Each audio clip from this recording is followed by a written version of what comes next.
Olá, somos o grupo 1 da prática 02 e hoje nós iremos abordar sobre fármacos adrenérgicos e anti-adrenérgicos. Nosso grupo é composto por Fábio Daltro, João Victor e eu que vos falo, José Elias. Bom, aqui está o nosso sumário. Nós iremos abordar sobre o sistema nervoso autônomo simpático na introdução. Iremos falar logo em seguida sobre os adrenérgicos, posteriormente a os anti-adrenérgicos, né?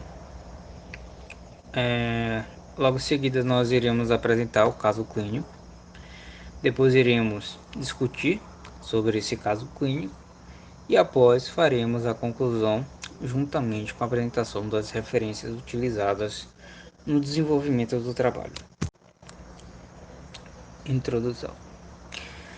O sistema nervoso autônomo simpático, ou como é mais conhecido pela sua sigla SMA, participa de forma vital na regulação homeostática de muitas funções fisiológicas, através da liberação de noradrenalina das terminações nervosas e de adrenalina da medula suprarrenal. Os fármacos que imitam total ou parcialmente os efeitos de estimulação do sistema simpático sobre os órgãos efetores são denominados adrenérgicos ou simpatomiméticos. Já aqueles que cessam ou reduzem os efeitos de estimulação simpática e ou de fármacos adrenérgicos são denominados de antiadrenérgicos ou simpatolíticos. Embora noradrenalina, adrenalina, isoprenalina e dopamina endógenas sejam muitas vezes utilizadas como fármacos, a maioria dos agonistas disponíveis são análogos estruturais dessas catecolaminas. Esses compostos apresentam vantagens terapêuticas como biodisponibilidade oral, o aumento do tempo de ação e também a especificidade por subtipos de receptores. Sendo assim, faz com que haja o aumento de suas atividades terapêuticas e também a diminuição de seus potenciais efeitos adversos. Bom, a estrutura básica da maioria dos fármacos adrenérgicos é a feniletilamina, onde nós temos um anel benzênico ligado a uma cadeia alifática composta por 12 carbonos e um grupo amina na sua extremidade. Bom, a classificação dos fármacos, né, que ativam receptores adrenérgicos é dada por fármaco de ação direta, os chamados também agonistas, onde é o grupo de fármacos que interagem diretamente com o receptor, né, e os fármacos de ação indireta, ou seja, são fármacos que indiretamente eles causam o aumento da liberação de noradrenalina. Aqui nós temos a lista com alguns dos fármacos, onde estão classificados como ação direta ou ação indireta.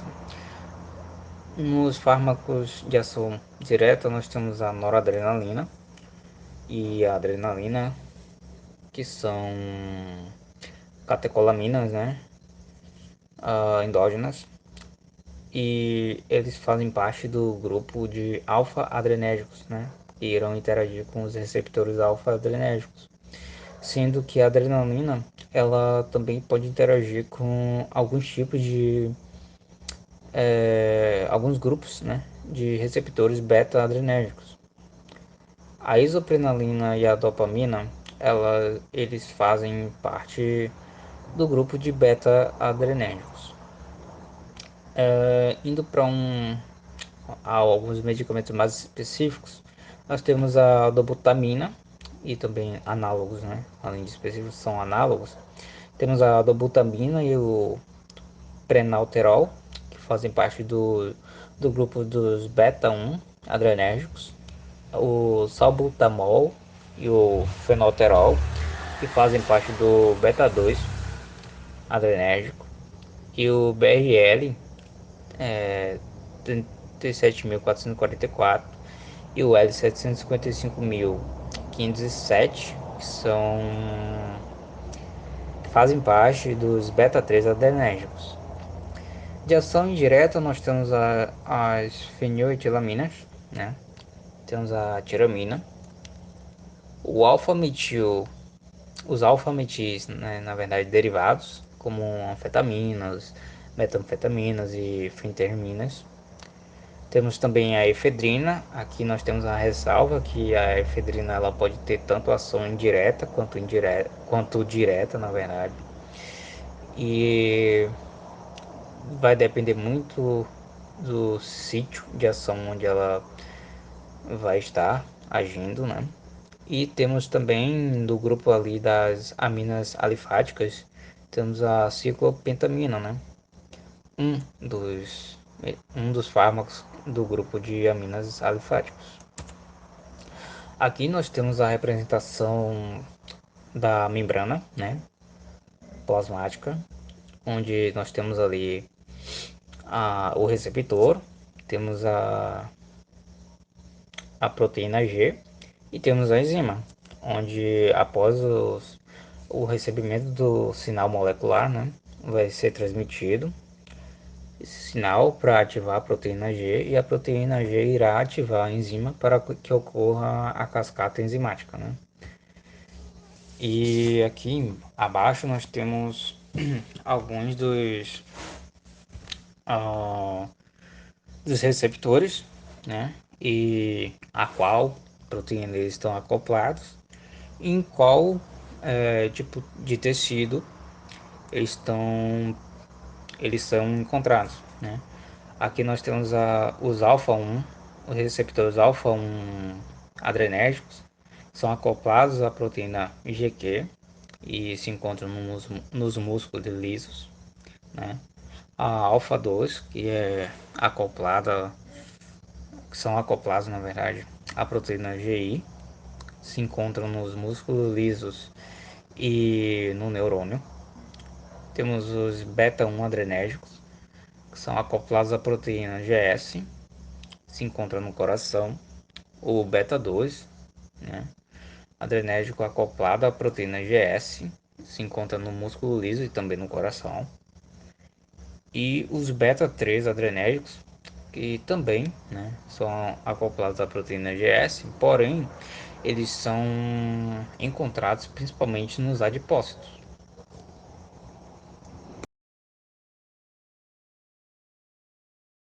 Os antiadrenérgicos são análogos aos agonistas adrenérgicos. Os antagonistas podem atuar de forma específica ou não sobre os diferentes subtipos de receptores adrenérgicos. A maioria dos antagonistas alfa e beta adrenérgicos interagem de forma reversível com os receptores.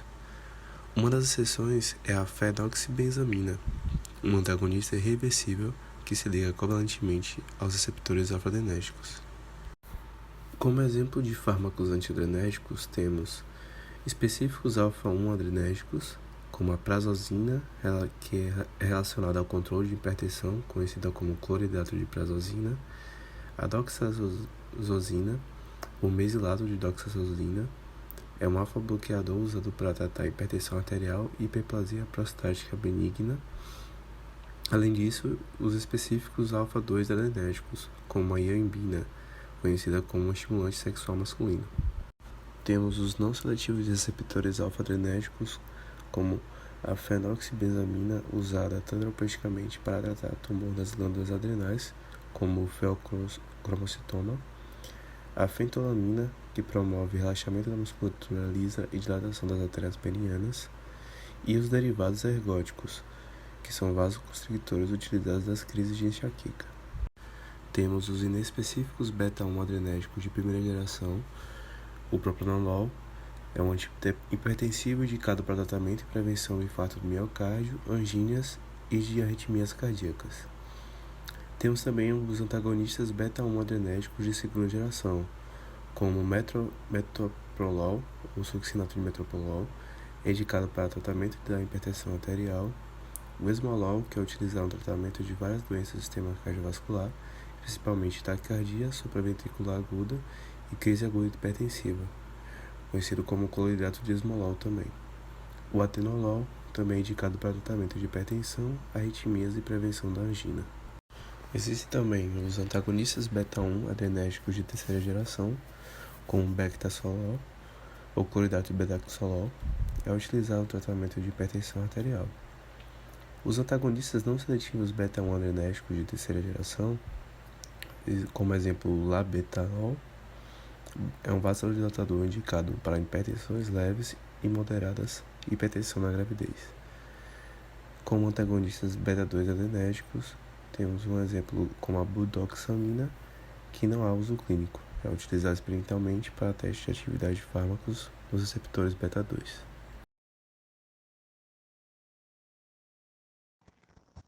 O caso clínico é sobre a paciente Maria do Socorro, que tem 16 anos com histórico de falta de ar, foi atendida com crise de broncoespasmo e foi levada ao atendimento de emergência na unidade de pronto atendimento do seu bairro, né? Após as informações dos pais de Maria sobre as condições da paciente, o médico plantonista indicou 3 inalações de um broncodilatador, o sulfato de salbutamol, e como dose de ataque, metilprednisolona. A paciente apresentou melhora parcial do quadro. O médico recomendou o raio-x do tórax e uma espirometria para uma melhor avaliação do fluxo expiratório da paciente e prescreveu formoterol 6 microgramas mais budesonida de 200 microgramas por cápsula inalante 2 vezes ao dia, onde a associação de um glicocorticosteroide com efeitos anti-inflamatórios e um broncodilatador agonista beta-2 adrenérgico seletivo. De que forma age o salbutamol na melhora da crise asmática? O salbutamol age nos adrenoreceptores beta-2 da musculatura brônquica, causando relaxamento dessa musculatura, aumentando o diâmetro interno, assim facilitando a passagem de ar. O salbutamol está ligado às proteínas plasmáticas na proporção de 10%. Após a administração por via inalatória, cerca de 10 a 20% da dose atinge as vias aéreas inferiores. O restante fica retido no dispositivo inalador de liberação ou se deposita na orofaringe, por onde é deglutido. A fração depositada nas vias aéreas é absorvida pelos tecidos pulmonares e pela circulação, não sendo metabolizada pelos pulmões. Ao alcançar a circulação sistêmica, o fármaco se torna vulnerável ao metabolismo hepático e é excretado, principalmente na urina, como droga inalterada e como sulfato fenólico.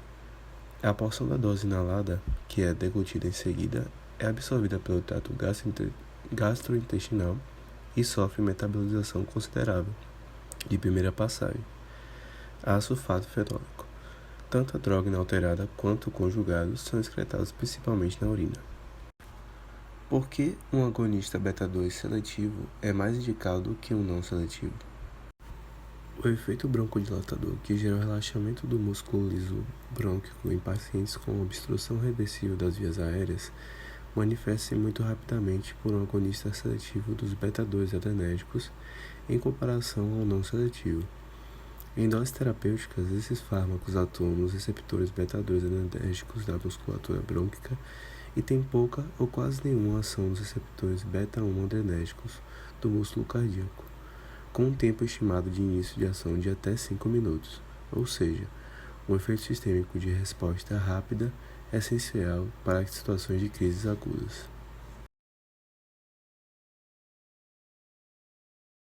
A partir das informações expostas na nossa apresentação, concluímos que o conhecimento sobre os fármacos adrenérgicos e antiadrenérgicos é de grande importância para identificar possíveis interações medicamentosas prejudiciais para o paciente. A partir do entendimento sobre os fármacos que são envolvidos nos efeitos do sistema simpático, mais preparado o profissional estará, consequentemente fará a melhor escolha do tratamento do paciente levando em conta seu histórico clínico.